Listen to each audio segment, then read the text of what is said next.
Good morning everyone. Previous class में हमने study किया आर्टिकल के बारे में। आर्टिकल का जो हमारा टॉपिक था वो था सक्सेस मंत्र। और आज हम फिर से एक आर्टिकल है वो स्टडी करेंगे। इससे पहले मैं एक इम्पोर्टेंट इन्फॉर्मेशन आपको देना चाहूँगा कि आप अपने जो वीडियोज हैं उनको रेगुलर देखा करें। जो प्रीवियस वीडियोज बच गए हैं उन वीडियोज को आप अपना जो लेजर टाइम है, खाली समय, उसमें देखें। और आपके वीडियोज का जो टाइम होता है देखने का वो होता है 9 to 4 PM। आप सुबह जो है 9 बजे से लेकर के और शाम को 4 बजे तक अपने वीडियोज हैं उनको देख सकते हैं। तो ये टाइम आप अपना फिक्स रखें ताकि अपना कोई प्रॉब्लम है वो आगे क्रिएट नहीं हो, आपका कोई टास्क है वो पेंडिंग नहीं रहे। अपना पेंडिंग जो भी टास्क है उन पेंडिंग टास्क को आप जो है खाली समय में देखा करें। ये मैं आपसे रिक्वेस्ट कर रहा था, तो देखिएगा। आज का जो हमारा आर्टिकल है वो है स्वच्छ भारत अभियान। और इसका जो क्वेश्चन है वो क्वेश्चन क्या बन जाएगा, राइट एन आर्टिकल ऑन स्वच्छ भारत अभियान या स्वच्छ Bharat campaign in about 100 words. ये आपका क्वेश्चन बन जाएगा।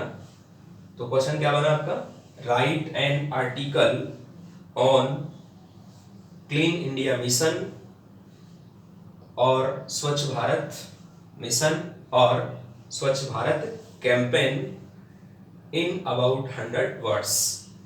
तो ये हमारा क्वेश्चन रहेगा और उस क्वेश्चन के अकॉर्डिंग जो है हमें आर्टिकल को फ्रेम करना है। आर्टिकल को फ्रेम करने के लिए आपको कई बातें जो है वो आपको ध्यान में रखनी है।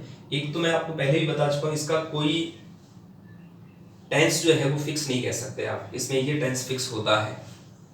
टेंसेस की आपको जानकारी सभी की होनी चाहिए और मैक्सिमम देखते हैं यहाँ की इसके अंदर पास्ट टेंस भी आ सकता है, प्रेजेंट भी आ सकता है, फ्यूचर भी आ सकता है। तो हमें सारे टेंसेस की जानकारी होनी चाहिए और इसके अलावा हमारे जो सेंटेंस स्ट्रक्चर हैं उनका भी आपको पता होना चाहिए। ये कोई कॉपी करने वाली, रटने वाली चीज नहीं है, रटने वाला कोई मैटर नहीं है। इसको हमें फ्रेम करना होता है। ये कंपोजिशन पार्ट है, इसे हमें कंपोज करना पड़ता है। अब कॉपी करने वाली बात होगी या फिर मान लो रटने वाली बात हो तो आप कितना रटेंगे।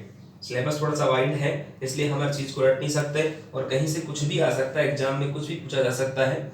इसके अकॉर्डिंग जो है हमें टेंसेस का नॉलेज होना चाहिए, सेंटेंस स्ट्रक्चर का नॉलेज होना चाहिए, हमारा वोकैब पावर वो भी थोड़ा साउंड होना चाहिए। तो ये बातें आपको ध्यान में रख करके और हमें कोई भी कंपोजिशन का टॉपिक है उसको फ्रेम करना होता है।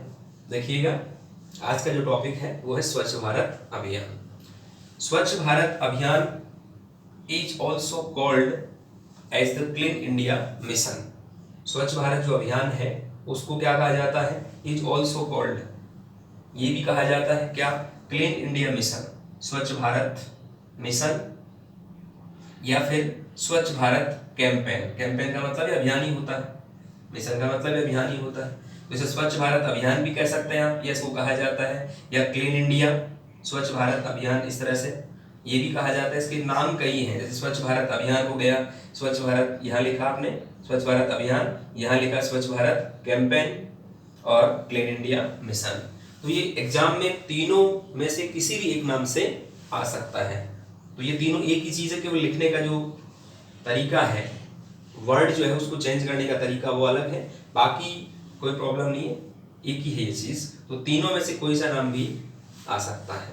तो इसे हम क्या कहते हैं, इसको क्या कहा जाता है, क्लीन इंडिया मिशन और स्वच्छ भारत कैंपेन या फिर स्वच्छ भारत अभियान। ओके, आफ्टर दैट देखिएगा next line, it is a national level campaign. National level राष्ट्रीय स्तर का, कैंपेन मीन्स अभियान। ये राष्ट्रीय स्तर का अभियान है और किसके द्वारा चलाया गया, run by the Indian government to cover all the backward towns to make them clean.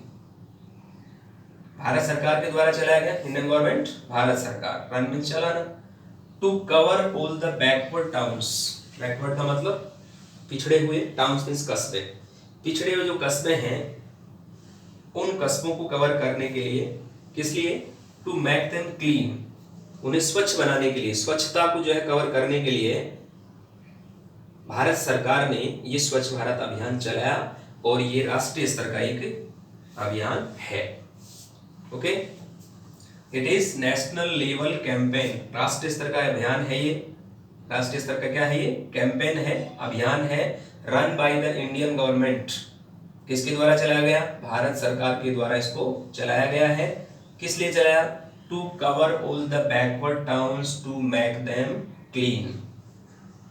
Backward towns, पिछड़े हुए जो कस्बे हैं, उनको क्या करने के लिए? टू मेक देम क्लीन, उनको स्वच्छ बनाने के लिए भारत सरकार ने ये अभियान जो है वो चलाया है। फिर इसके बाद देखिएगा, दिस कैंपेन इन्वॉल्व शामिल होना, कैंपेन मीन्स अभियान। इस अभियान में क्या क्या शामिल है? Construction of latrines, promoting sanitation programs in the rural areas, cleaning streets, roads and changing the infrastructure of the country to lead the country ahead। तो ये लाइन थोड़ी लॉन्ग है, कोई प्रॉब्लम नहीं है, इसको अपन सॉल्व कर लेंगे अभी। दिस कैंपेन इन्वॉल्व, इस अभियान में शामिल क्या क्या देखिएगा? The construction of latrines, construction का निर्माण, लैट्रिन्स शौचालय, इसमें शौचालयों का निर्माण वो शामिल है, शौचालयों का निर्माण किया जाता है इसमें। इसके बाद क्या और क्या होता है देखिएगा? Promoting sanitation program, promoting means आगे बढ़ाना, सैनिटेशन प्रोग्राम्स, स्वच्छता कार्यक्रम है उनको आगे बढ़ाना इसमें शामिल है। और आगे कहाँ? In the rural areas, rural means ग्रामीण एरियाज, क्षेत्र, ग्रामीण जो क्षेत्र हैं उनमें स्वच्छता जो कार्यक्रम है उनको आगे बढ़ाना वो इसमें शामिल है। इसके अलावा क्लीनिंग स्ट्रीट्स, गलियों को साफ करना वो इसमें शामिल है, क्लीनिंग में साफ करना, स्ट्रीट्स गलियां, रोड्स सड़कें उनको साफ करना, and changing the infrastructure of the country, changing means बदलना, इंफ्रास्ट्रक्चर बुनियादी ढांचा, जो देश का बुनियादी ढांचा बदलना वो भी इसमें शामिल है। क्योंकि रीजन क्या है इसका? To lead the country ahead, ताकि देश आगे बढ़े, लीड मींस बढ़त होना, प्रोग्रेस करना, कंट्री अहेड, अहेड मींस आगे, ताकि देश की जो प्रगति है वो आगे बढ़े। इसलिए हम जो है ये क्लीन इंडिया मूवमेंट जो है चला रहे हैं, या ये चलाया हुआ है, जो आज भी चल रहा है। और इसका बहुत ज़्यादा बेनिफिट भी जो है सभी जो सेक्टर्स हैं उनमें हो रहा है, चाहे वो रूरल एरियाज हैं, चाहे वो अर्बन एरियाज हैं, ग्रामीण क्षेत्र हैं, चाहे वो शहरी क्षेत्र हैं, सब में ये मिशन आज भी एज इट इज चल रहा है। और इसका सभी जो लोग हैं वो फॉलो भी कर रहे हैं, इसका पालन भी कर रहे हैं। इसके बाद देखिएगा, this campaign was officially launched, इस अभियान को आधिकारिक तौर पर चलाया गया, ऑफिशियली आधिकारिक तौर पर या आधिकारिक रूप से लॉन्च में शुरू किया गया, इसको आधिकारिक रूप से शुरू किया गया किसके द्वारा? By the prime minister Narendra Modi, जो हमारे माननीय प्रधानमंत्री नरेंद्र मोदी के द्वारा, हमारे जो प्रधानमंत्री महोदय हैं श्रीमान नरेंद्र मोदी, उनके द्वारा यह अभियान चलाया गया। कब चलाया गया? ऑन 1/4 यानी का मतलब 145वां जन्मदिन है, 145th birth anniversary of the Mahatma Gandhi, Mahatma Gandhi की जो 145वां जो उनका जन्मदिन है उस पर ये चलाया गया था आधिकारिक रूप से। और वो जन्मदिन कब था? ऑन 2 अक्टूबर इन 2014, 2014 में, 2 अक्टूबर 2014 में महात्मा गांधी की 145वीं जो जन्म जयंती थी या जन्म दिवस था, जन्मदिन था, उस पर ये अभियान चलाया गया। कहाँ चलाया गया? एट राजघाट। राजघाट कहाँ है? न्यू दिल्ली, नई दिल्ली में राजघाट है, वहां पर यह अभियान जो है चलाया गया, मतलब वहां से इस अभियान को शुरू किया गया। तो इस प्रकार से हमने जो है एक आर्टिकल जो स्वच्छ भारत अभियान का वो हमें मिला है यहाँ, या हमें फ्रेम भी इसको करना है या फ्रेम करना सीखना है। इसके साथ में और भी जो आर्टिकल्स आपको मिले उनको इस प्रकार से आपको फ्रेम करना सीखना है। ये तो हमने इसका एक एज इट इज ट्रांसलेशन किया है इंग्लिश टू हिंदी। अब हम ट्रांसलेशन करेंगे, एक बार फिर से इसका ट्रांसलेशन करेंगे, लेकिन अब हम इसको कुछ ग्रामेटिकल पोर्शंस हैं उनको मद्देनजर रखते हुए ट्रांसलेशन करेंगे। इसमें किस किस ग्रामर पोर्शन का, किस किस ग्रामर के टॉपिक का यूज किया गया है, कहाँ क्या यूज होता है, उस ग्रामर के टॉपिक का थोड़ा सा हम जो है माइनर स्टडी करेंगे। तो देखिएगा, फर्स्ट जो सेंटेंस था वो क्या है, Swachh Bharat Abhiyan is also called as the clean India mission और स्वच्छ भारत कैंपेन। इस लाइन में हम थोड़ा ग्रामर पोर्शन देखते हैं और वो है, देखिएगा, इज और कॉल्ड। इज जो है वो हेल्पिंग वर्ब है और कॉल्ड क्या है, थर्ड फॉर्म है। वैसे इज के साथ में वर्ब फर्स्ट आईएनजी आता है, लेकिन यहाँ पर क्या आ रहा है, वर्ब फर्स्ट आईएनजी नहीं है, क्या है यहाँ पर, थर्ड फॉर्म दिया हुआ है। तो ऐसी कंडीशन में आपको एक बात ध्यान में रखनी है, वो ध्यान में ये रखनी है कि जिस हेल्पिंग वर्ब के साथ में जो मेन वर्ब आनी चाहिए, अगर वो आ रही है तो रिलेटेड वो टेंस है। और यदि वो हेल्पिंग वर्ब है, मान लो इज है यहाँ, और इज के साथ में आना क्या चाहिए, वो फर्स्ट आईएनजी आना चाहिए, लेकिन वो नहीं आ रहा है। क्या आ रहा है, वर्ब की थर्ड फॉर्म जो है वो आ रही है। तो थर्ड फॉर्म आने का मतलब ये पैसिव वॉइस है। ओके, तो इज के साथ जब भी थर्ड फॉर्म आए तो ये मान के चले, आप मान के चलना है, आपको कंफर्म है ये कि वहां पैसिव वॉइस दिया हुआ है। और ये पैसिव वॉइस किस टेंस का है, ये पैसिव वॉइस है प्रेजेंट सिंपल टेंस का। ओके, जब भी हम किसी टेंस का पैसिव बनाते हैं तो हम नेक्स्ट जो टेंस है उसके हेल्पिंग वर्ब को काम में लेते हैं, सिवाय प्रेजेंट कॉन्टिन्यूअस और पास्ट कॉन्टिन्यूअस, इनमें हम इसी के हेल्पिंग वर्ब को काम में लेते हैं। बाकी नेक्स्ट टेंस का जो हेल्पिंग है उसको हम यूज में लेते हैं। तो यहाँ पर ये प्रेजेंट सिंपल टेंस का पैसिव वॉइस है। फिर ना आगे जो है नेक्स्ट देखिएगा, it is a national level campaign. Is, अब यहाँ पर इज का यूज मैन वर्ब के रूप में है। आपको ये चीजें बहुत ध्यान में रखनी अच्छी तरह से, क्योंकि हम क्या करते हैं, इज आया प्रेजेंट कॉन्टिन्यूअस हम बता देते हैं, लेकिन ऐसा करना गलत है, क्योंकि इसके जो है कई रूप होते हैं, जैसे मान लो हेल्पिंग वर्ब के रूप में, मैन वर्ब के रूप में। तो ये चीजें आपको ध्यान में रखनी है। अब यहाँ पर ये मैन वर्ब के रूप में है, क्योंकि इधर तो देखो हेल्पिंग था और यहाँ पर थर्ड फॉर्म आ गई थी, साथ में मैन वर्ब दूसरी आ गई थी, लेकिन यहाँ पर तो मैन वर्ब है ही नहीं। तो जहां पर मैन वर्ब नहीं हो तो वो खुद ही मैन वर्ब का टास्क करती है। तो यहाँ पर ये मैन वर्ब का रोल अदा कर रही है, मैन वर्ब की भूमिका निभा रही है, कौन, इज। तो ये राष्ट्रीय स्तर का अभियान है, run by the Indian government, Bharat सरकार के द्वारा इसको चलाया गया है। To cover all the backward towns, जो पिछड़े हुए क्षेत्र हैं, पिछड़े हुए जो कस्बे हैं, उनको कवर करने के लिए। टू मेक देम क्लीन, उनको जो है स्वच्छ करने के लिए या साफ करने के लिए जो अभियान चलाया गया। अब यहाँ पर एक बात और देखिएगा, टू मैक, टू कवर, जब भी टू के साथ फर्स्ट फॉर्म आती है तो वो क्या होता है, उसको कहते हैं टू इन्फिनिटिव। ये भी एक वर्ब का पार्ट है। ओके, ये वर्ब का पार्ट है और कौन सा है, इन्फिनिटिव, टू इन्फिनिटिव। तो ये आपको ध्यान में रखना है। तो ये हमारी जो नॉन फाइनाइट वर्ब होती है, वो नॉन फाइनाइट वर्ब का ये टाइप होता है, तो इसे हमें ध्यान रखना होता है। ये नॉन फाइनाइट जो वर्ब है उसका एक पार्ट है। जब भी टू के साथ क्या लगती है, फर्स्ट फॉर्म लगती है, तो वो टू इन्फिनिटिव कहलाता है। और जब फर्स्ट फॉर्म के साथ में या टू के साथ फर्स्ट फॉर्म नहीं है तो वो बेस फॉर्म कहलाती है, मतलब आपकी फर्स्ट फॉर्म कहलाती है, उसको बेयर इन्फिनिटिव भी बोला जाता है। एक होता है टू इन्फिनिटिव और एक होता है बेयर इन्फिनिटिव। तो ये भी आपको ध्यान में रखना है। फिर इसके बाद में देम, देम क्या है, ऑब्जेक्टिव केस है, किसका, दे का। दे का ऑब्जेक्टिव केस क्या हो गया, देम। फिर आगे देखिएगा, this campaign involves the construction of latrines. यहाँ पर देखो क्या लिखा हुआ है, इन्वॉल्व लिखा हुआ है। इन्वॉल्व में देखो क्या लिखा हुआ, आगे एस जुड़ा हुआ है इन्वॉल्व में। इन्वॉल्व होता शामिल होना, इसमें शामिल है या शामिल होता है, मीन्स ये प्रेजेंट सिंपल टेंस है। प्रेजेंट सिंपल में क्या होता है, वर्ब की फर्स्ट फॉर्म के साथ में एस, ई एस और आई एस को जोड़ा जाता है। ये मैं आपको पहले ही बता चुका हूँ, पहले की अपनी क्लासेस में मैंने आपको एस, ई एस और आई एस के बारे में बताया, फिर से सुन लो। एस, ई एस और आई एस का यूज कहाँ होता है, प्रेजेंट सिंपल में होता है। वन बाय वन देखिएगा, एस, ई एस और आई एस, ये हम अभी स्टडी करेंगे।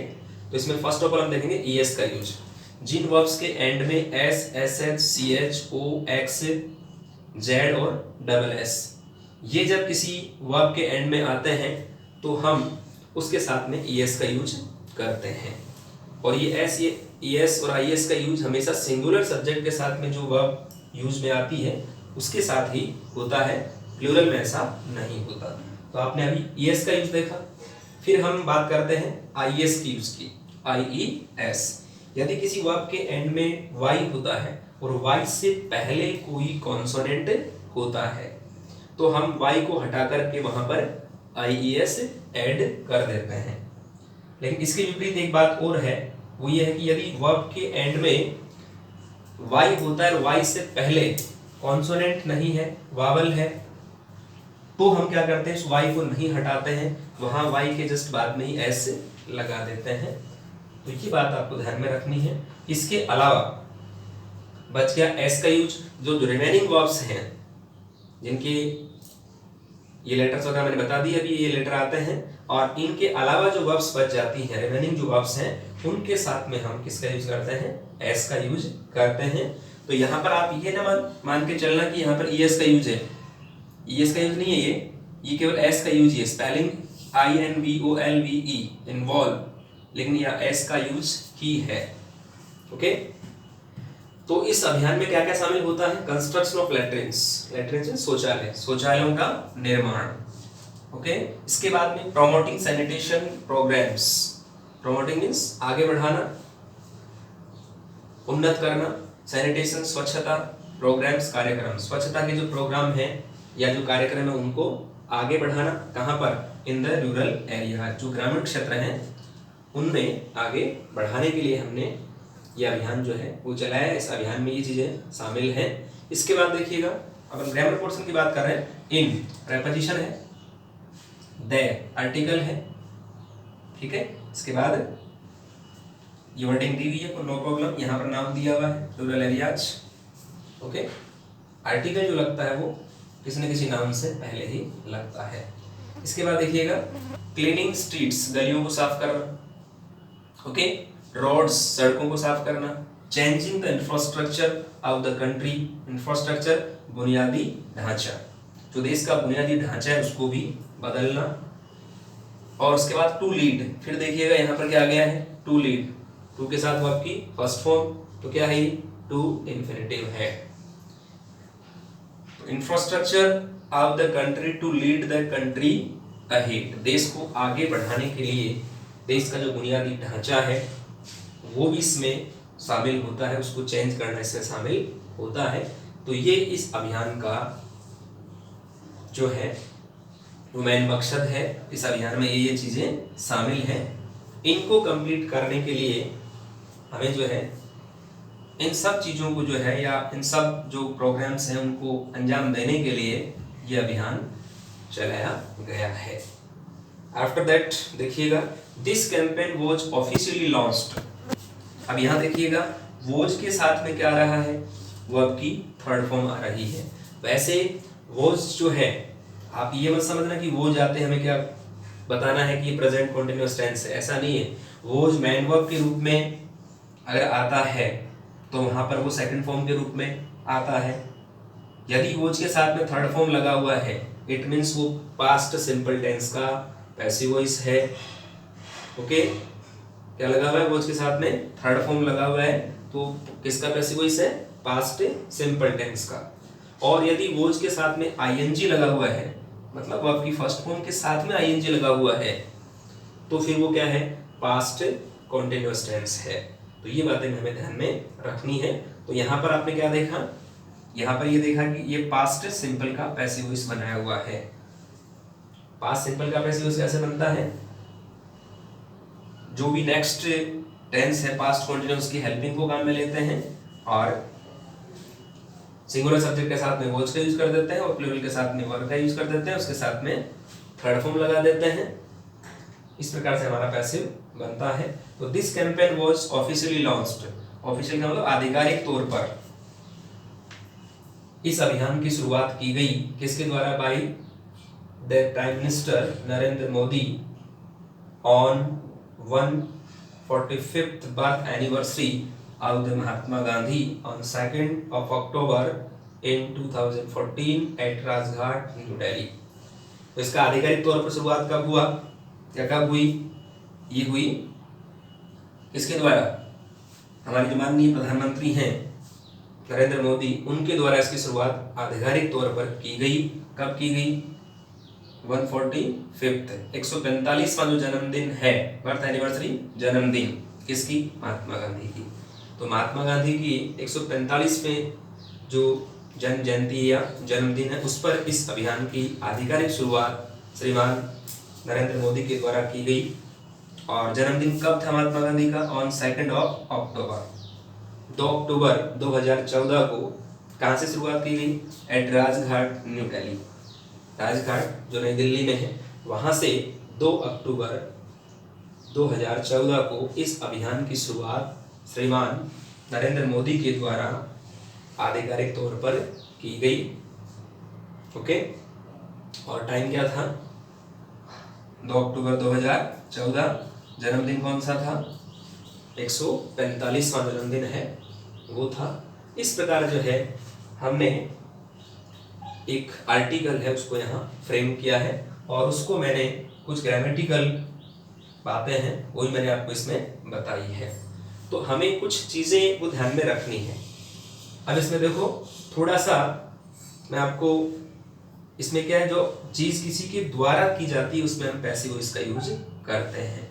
तो हमें मेन देखो इसमें कौन कौन से टेंसेस का यूज देखा, एक बार मैं फिर से आपको बता देता हूँ। इसमें टेंस जो है मेन किसका हमने यूज किया है या कौन से टेंसेस का यूज हुआ है।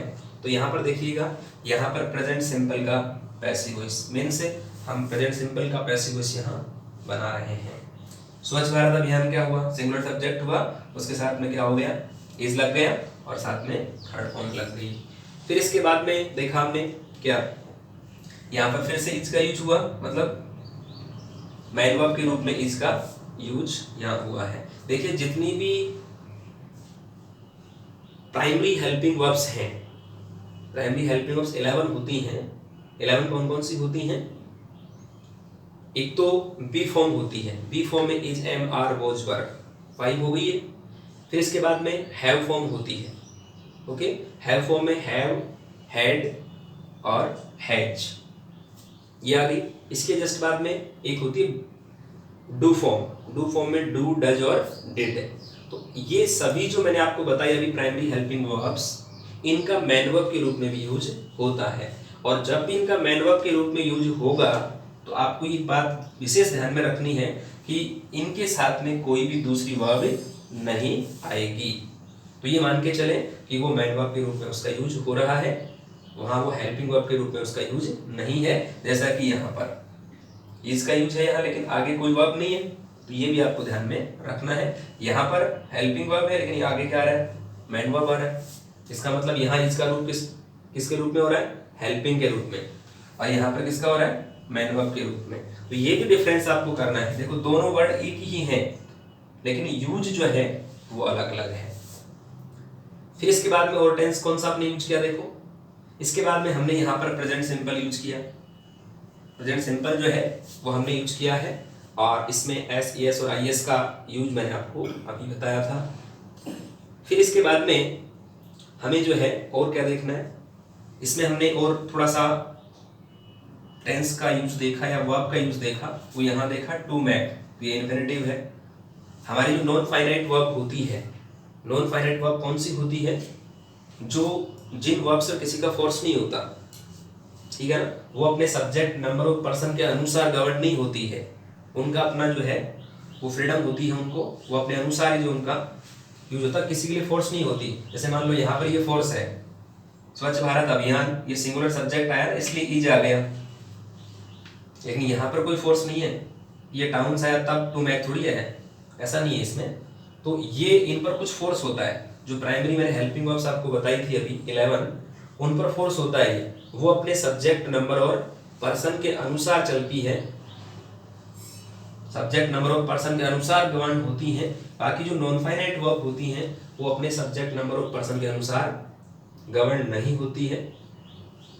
उनका एक स्वतंत्र ही जो है वो अधिकार होता, अपने अनुसार वो सेटअप होती हैं।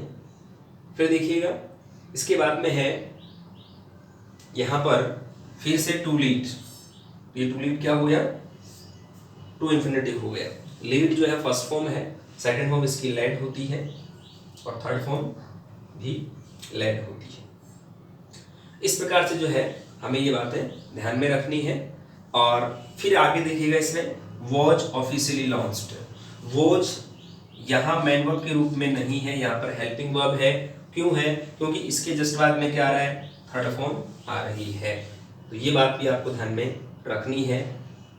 वॉज के साथ में आईएनजी आता है, मैं बार बार बता रहा हूँ, आईएनजी आता है तो कॉन्टिन्यूअस टेंस होता है। अगर ये सिंगल ही है अकेला तो ये सेकंड फॉर्म है, ओके। और वहाँ पे टेंस कौन सा होगा, पास्ट सिंपल होगा, क्योंकि एकमात्र टेंस ऐसा होता है जिसमें वर्ब की सेकंड फॉर्म आती है, वो भी एक ही सेंटेंस में, और वो सेंटेंस कौन सा होता है, सिंपल सेंटेंस। तो केवल सिंपल सेंटेंस में ही वर्ब की सेकंड फॉर्म आती है, और सिंपल सेंटेंस किस टेंस का, पास्ट सिंपल का। और यहाँ पर यदि ये सिंगल नहीं है, यहाँ पर देखो थर्ड फॉर्म लगा हुआ है, इट मीन्स ये पैसिव वॉइस बनाया हुआ है किसका, पास्ट सिंपल टेंस का। तो ये भी आपको ध्यान में रखना है। थोड़ा सा आगे और देख लेते हैं, उसके बाद मैं पैसिव का एक नॉर्मल स्ट्रक्चर बताऊंगा आपको। फिर इसके बाद देखिएगा यहाँ पर और कोई ग्रामर पोर्शन का यूज नहीं है। तो फिर देखिएगा इसमें आगे हम जब भी कोई पैसिव का यूज करते हैं तो हमें फर्स्ट ऑफ ऑल किन किन बातों का ध्यान रखना होता है। एक तो हमें ध्यान रखना होता है सब्जेक्ट का, उसके बाद में वर्ब का, उसके बाद में ऑब्जेक्ट का। ये तीन एलिमेंट हमारे पास में होने चाहिए अगर हम किसी का पैसिव बनाने जा रहे हैं। इसके बाद हम क्या करते हैं, आगे पैसिव जो बनाते हैं तो कुछ बेसिक रूल्स हमें ध्यान में रखने पड़ते हैं। और बेसिक रूल्स कौन से हैं, एक तो हमें फर्स्ट ऑफ ऑल ऑब्जेक्ट को सब्जेक्ट में चेंज करना होता है। तो फर्स्ट ऑफ ऑल हम क्या लगाना पड़ेगा यहाँ पर, ऑब्जेक्ट, ओके। उसके बाद इसका जो सेकंड रूल है वो है कि रिलेटेड हेल्पिंग वर्ब का हम यूज करते हैं। जो भी टेंस है सेंटेंस के अकॉर्डिंग हम इनको पैसिव में चेंज करेंगे। तो रिलेटेड जो भी टेंस है उस टेंस की हेल्पिंग वर्ब का हम यूज करेंगे। तो यहाँ पर हम यूज किसका कर देंगे, हेल्पिंग वर्ब का यूज कर देंगे। इसके बाद में इसमें वर्ब की थर्ड फॉर्म का यूज किया जाता है। ये अपना नेक्स्ट जो रूल होता है पैसिव फ्रेम करने का। और इसके जस्ट बाद में हम क्या करते हैं, इस सब्जेक्ट को ऑब्जेक्ट में चेंज कर देते हैं। तो यहाँ पर इससे पहले हम प्रेपोजिशन बाई का यूज करते हैं और उसके बाद में क्या लगा देते हैं, सब्जेक्ट लगा देते हैं। इस प्रकार हमें एक पैसिव वॉइस का नॉर्मल स्ट्रक्चर उसको ध्यान में रखना होता है। क्योंकि ये जो भी आप आर्टिकल स्पीच जो भी हम लिखेंगे, कोई भी हम कंपोजिशन पार्ट का टॉपिक स्टडी करेंगे, उसके अंदर हमें कहीं ना कहीं पैसिव का यूज तो करना ही पड़ेगा। तो पैसिव के यूज के लिए आपको कोई रटने वाली बात नहीं करनी है, आपको केवल एक मेन स्ट्रक्चर है उसी का फॉलो करना है, उसी का ध्यान रखना है। और इसके लिए हमें क्या करना है, जितने भी टेंसेज हैं उनकी जस्ट जो आगे वाला टेंस है उसकी हेल्पिंग को हमें काम में लेना है, सिवाय किसके, प्रेजेंट कॉन्टिन्यूअस और पास्ट कॉन्टिन्यूअस। उसके अंदर के उसी टेंस की हेल्पिंग काम में आती है, बाकी नेक्स्ट वाले टेंस की हेल्पिंग वर्ब काम में आती है। तो ये बात भी आपको ध्यान में रखनी है। एक नॉर्मल सा सेंटेंस जिससे हम आप करते हैं हम, और अभी आपको समझ में आ जाएगा। जैसे कि हमने एक सेंटेंस किया, बिल्कुल नॉर्मल सा सेंटेंस करेंगे, और वो सेंटेंस है ही रीड्स ए बुक। ये एक सेंटेंस मैं बता रहा हूं आपको, नॉर्मल सेंटेंस है, और हम इसका पैसिव फ्रेम करेंगे मान लो, तो इसके अकॉर्डिंग फ्रेम करेंगे। और अकॉर्डिंग क्या करेंगे, फर्स्ट ऑफ ऑल हमें ऑब्जेक्ट ढूंढना पड़ेगा। ये तो ऑब्जेक्ट है, यहाँ पर ए बुक ये ऑब्जेक्ट है, और इसको हम इधर लाएंगे तो ये क्या बन जाएगा, इस तरह से हम इसको फ्रेम करेंगे, ए बुक। अब ये टेंस कौन सा है, प्रेजेंट सिंपल है, और प्रेजेंट सिंपल को कैसे पहचाना, एस एस ई एस और आई एस में से इसका यूज हुआ एस का, सिंगुलर हो गया। इसके अकॉर्डिंग हमने यहाँ नेक्स्ट टेंस की हेल्पिंग वर्ब है वो यूज कर दी, और नेक्स्ट टेंस की हेल्पिंग वर्ब हमने यूज किया इज, क्योंकि हमारा जो ऑब्जेक्ट बना वो सिंगुलर बना, सिंगुलर सब्जेक्ट के रूप में आ गया ये। तो यहाँ पर ये ऑब्जेक्ट कौन सा आ गया, सिंगुलर, और सिंगुलर क्या बन गया, ए बुक। ए बुक के अकॉर्डिंग क्या आ गया, इज। इसके बाद हमें लगानी पड़ेगी third form. Third form read जो है, इसकी थर्ड फॉर्म यही होती है, रीड, रेड, रेड, इसको रेड बोलेंगे लास्ट में, थर्ड फॉर्म आपकी रेड बन जाएगी। उसके बाद हमें प्रेपोजिशन बाई का यूज करना है, तो ये हमने बाई का यूज कर दिया, और ही का हमने ऑब्जेक्ट बना दिया, ही का ऑब्जेक्ट बनता है हिम। इस प्रकार से हमारा जो है पैसिव बना है। तो आप और भी जो कंपोजिशन पार्ट में कोई भी टॉपिक आता है उसमें टेंसेस से रिलेटेड अगर पैसिव वॉइस बनाने पड़े तो आप इस प्रकार से इस स्ट्रक्चर का फॉलो करते हुए और आपको पैसिव फ्रेम करना है। तो आज आपने क्या देखा, स्वच्छ भारत अभियान, जो उसका आर्टिकल देखा है, और नेक्स्ट क्लास में हम और टॉपिक स्टडी करेंगे। तब तक आप इसकी प्रैक्टिस करते रहिएगा, और कोई प्रॉब्लम है तो डाउट क्लास में आप पूछ सकते हैं। तब तक के लिए thank you very much, have a nice day.